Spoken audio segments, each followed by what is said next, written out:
À cette époque, la planète est très différente de celle que nous connaissons actuellement. À la place des Pyrénées, se trouve un océan proche du pôle sud dans lequel s'accumulent des roches sédimentaires. À partir de moins 400 millions d'années, de grands mouvements tectoniques bouleversent la surface de la Terre, compriment ces sédiments et donnent naissance à une gigantesque chaîne de montagnes comparable aux Himalayas actuels, la chaîne hercynienne. Il faut imaginer cette grande cordillère hercynienne démantelée lentement par les eaux courantes. Elle devient donc par la suite une plaine complètement usée et très étendue.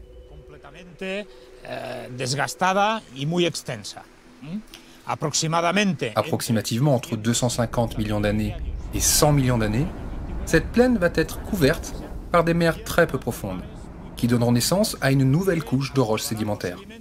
Ces roches modernes recouvrent donc les roches anciennes hercyniennes.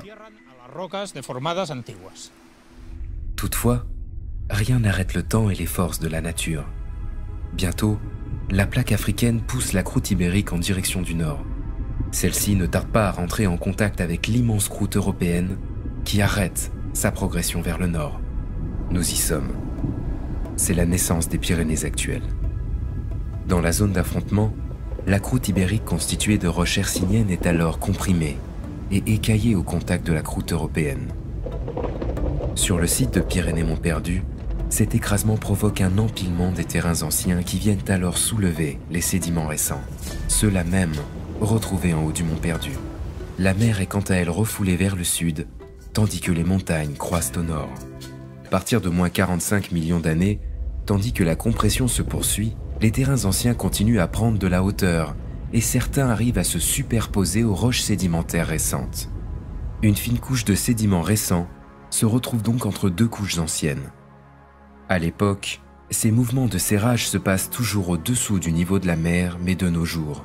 Suite à une érosion récente, le résultat est bien visible. Nous sommes ici sur le plateau des Espluguettes. Face à nous se développe le magnifique panorama montrant la nappe de charriage, avec du nord au sud sa zone de racine, son corps et son front méridional.